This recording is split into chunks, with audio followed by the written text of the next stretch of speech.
These are 10 Premiere Pro tips that every editor should know. These will all speed up your workflow and make your editing process much smoother. Number 1, custom keyboard shortcuts. So yeah, you might use Ctrl-C and Ctrl-X to copy and cut, but did you know that basically damn near every single action in Premiere can be assigned to a keyboard shortcut? All you have to do is search it and then drag it to whatever key you want. This can really speed up your workflow. Which brings me to number 2, assigning the link selection button. Once you get deeper into editing, you notice that you use this button like 24/7, and it's annoying having to click it on, drag the thing, click it back off, drag it back. It's annoying. So if you assign this to a keyboard shortcut, it actually speeds up your workflow by tenfold. I personally assigned it to Z, and Z is normally the zoom tool, which isn't really that important. It may sound like a small detail, but trust me, it hits different. Try it. Number 3 is scale to frame size. Whenever you're dragging a new track to your sequence and it doesn't match the sequence settings, either it'll be too big or too small, it's kind of annoying to go into the effect controls and mainly have to fix it yourself. Did you know you can just right click it and go to scale to frame size and it'll do the work for you based on whatever your sequence settings are? If it's the same aspect ratio, it should just fit perfectly, and if not, it'll just try to fit it as much as it can. Regardless, this definitely speeds up your workflow. Number 4 is rendering effects in to out.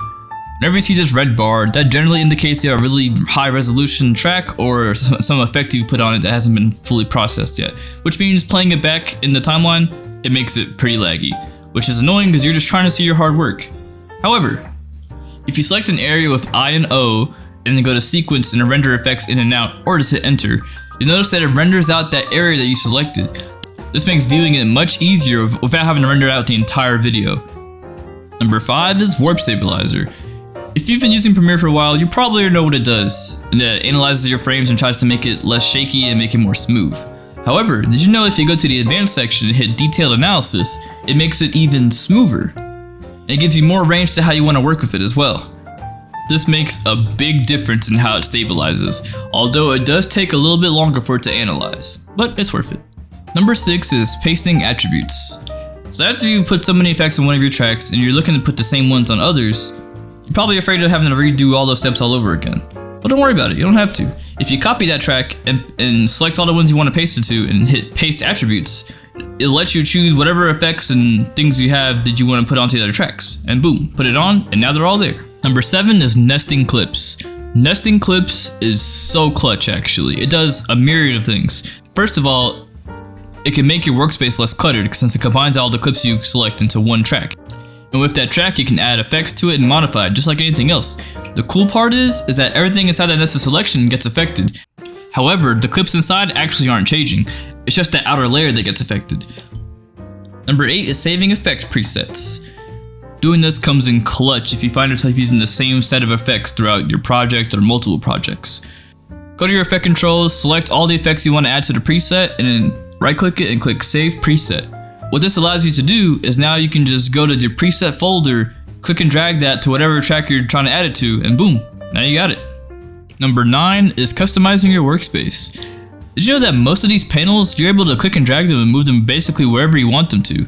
I personally like having my effects on the right side over here, because that way I can just immediately have access to it. If I need effect, boom, type it in, now I got it. Customizing your workspace to the way that you like it can really speed up your workflow, because now whatever you need, you can just immediately get it. And finally, number 10 is the audio workspace. For the longest, I didn't even know this was a thing. I knew about the color workspace because that's where I color grade all my stuff, but I didn't know there's like a similar thing but for audio. But yeah, basically, if you use the Essential Sound category, Essential Sound lets you handle your dialogue, music, SFX, and ambience way better since it's a more personalized way of like modifying stuff versus just looking into the effects control panel and seeing it from there. This comes in clutch for so much stuff. Just try fooling around with it. Haha, get clickbaited. I actually have 2 bonus things for you.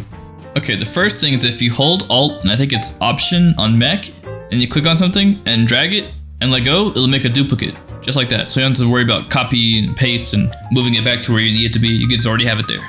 The other thing is using the Track Select Forward tool or pressing A. Instead of having to box select and select all of your track at once, you can save time by just using this tool by pressing A and clicking at the start of where you want to drag everything, and it selects everything that goes to the right and on.